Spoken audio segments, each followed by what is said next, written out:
ఒక వ్యక్తి చాలా కష్టాల్లో ఉన్నాడు. రోజు భోజనం కూడా దొరికేది కష్టం. అలాంటి సమయంలో పెద్దలు చెప్పినట్లు ఆలయానికి 41 రోజు ఉదయం పూట సాయంత్రం పూట ప్రదర్శనలు చేశాడు. చేసిన అనంతరం మల్లేశ్వర స్వామి మందమల్లప్ప రూపంలో తాతగా కనిపించాడు. ఒకరోజు ఉదయాన్నే ఆలయానికి వెళ్ళే సమయంలో ఆ తాత కనిపించాడు. ఎందుకు తాత ఈ సమయంలో వచ్చావు, చలికి వణుకుతున్నావు అంటూ ఈ చంద్రప్ప అనే వ్యక్తి తన పంచిని ఆ తాత మీద కప్పాడు. కప్పిన మరుక్షణమే ఆ తాత మాయమైపోయాడు. అయ్యో, మల్లేశ్వర స్వామి కనిపించాడేమో అని ఆలయం వద్దకు వెళ్ళాడు. వెళ్ళిన మరుక్షణమే అక్కడ తెల్లగా కనిపించింది. ఆలయంలోకి ప్రవేశించాడు. ప్రవేశించిన వెంటనే నాగుంబాము ఉవ్వెత్తున లేచి తల మీద కొట్టింది. కొట్టిన మరుక్షణం నుండే ఆయన భవిష్యత్తు మారిందని ఆయన తెలియజేస్తున్నాడు. మామూలుగా వచ్చి పోతూ ఉంటుంది.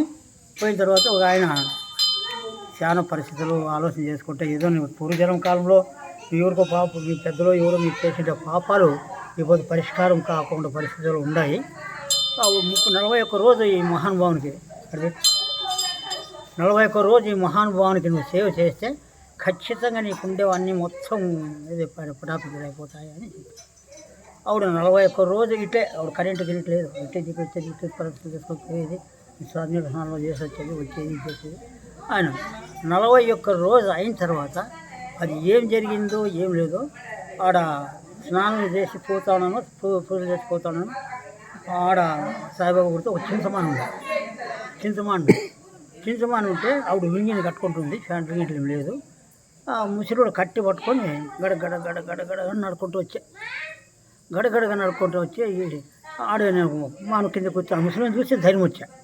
ఏం లేవు ఎవరు లేవు, మా ముసలి వస్తాడు కూర్చోదు. తాత యా ఊరు తాత అనేది ఏమి ఇయ్యాలి కాడ వచ్చినావు అంటే నన్ను మందమల్లప్ప అంటారప్ప అని. మందమల్లప్ప అంటారప్ప అని.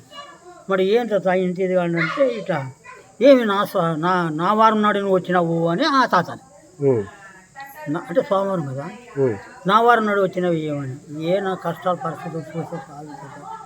ఏదో ఇట్లా దేవుడు దావిస్తాడేమని చెప్పి వచ్చిన 41 రోజు అయిపోయింది. ఇప్పటికి ఏదో మహానుభావుడు ఎవరో చెప్పిండ్రి 41 రోజు చేయి నీ జీవితమే మారిపోతుందని చెప్పినారు అంటా. నేను అతనికి వచ్చినాను. గడగడ నడుస్తాడు. నేను కట్టుకుని లుంగిని స్వామికి కప్పేసి స్వామి కప్పేసిన తర్వాత లేడు ఎట్లా మాయమైపోయి దగ్గర పరిగెత్తుకొని వచ్చినాను. ఈ ద్వారం తగ్గదాక ఏంది కనపడదు. చల్లగా ఆడన డాష్ కొడతానో లేకపోతే ఆడన ఇదవుతుందేమో అని అట్లా కనపడుతుంది నా కంటికంతా. ఈతకొచ్చి ఎక్కించి చక్కగా పాము నాగమ్మ ఇటు కొట్టేసి ఈయనకి ఇట్లు వచ్చి తెల్ల నాగమ్మ దాంతో నుంచి ఈతకొచ్చి ఇది కొట్టేసి అడిగి స్టాప్. ఇంకా అటు నుంచి అది ఏం చెప్పినాడో వాటికి చెప్పినాడు.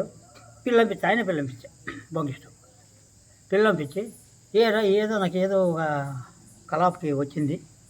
అది ఎంత నిజమైంది, ఏం చదువుకుంటావు అని. ఏం చదువుకోలేదేమో 6వ తరగతి చదువుకున్నాను. 6వ తరగతి ఆ ఉద్యోగాలు వస్తారా ఏం పరిస్థితి ఎట్లా ఏం చేస్తావు. ఆయనకు మా మామతో కొట్లాడించి ఈ ఊళ్ళోనే ఉంటాను, నీ కన్ను మొదలుకి బతుకుతాను, నీ కళ్ళతో ఇది చేస్తాను, నీ కన్నుతో మా మొగడేసి చూపించిపోతాను ఏమనుకుంటా ఉంది.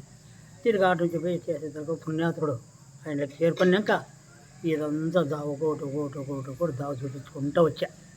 దావ చూపెట్టుకొని దాంట్లో అప్పుడు అనుకొని ఏం చేస్తే బాగుంటుంది దీనికి పరిస్థితి అంటే ఆవిడ ఉద్యోగంలోకి ఇచ్చిన తర్వాత ఉద్యోగంలోకి వచ్చిన తర్వాత మనం ఏ జనసంభవం కానీ పిల్లలు కనీసం పిల్లలు ప్రసాదం పెడితేనే ఏమన్నా గుడికి అనుసంధానం అవుతుంది. 4 గంటలకు వచ్చేది 6 గంటలకు వెళ్ళిపోవడం.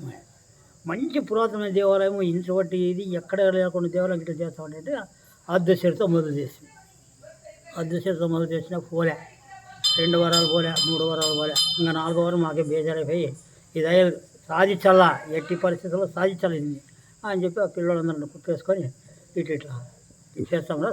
సోమవారం నాటి ఖచ్చితంగా ప్రసాదం చేస్తాము. ఆ పొద్దు నుంచి మొదలు చేస్తే ఈ పొద్దు 25. ఇది ఈయనకు ప్రతిభ. నమ్మేవాళ్ళకి ఖచ్చితంగా ఉండడు, నమ్మకం లేకుండా లేడు. కష్టాలు పెడతాడు, ఏమే సుఖాన్ని తెప్పిస్తాడు. కష్టాలు పెడతాడు ఖచ్చితంగా, సుఖం మాత్రం గ్యారెంటీ. తీసుకో.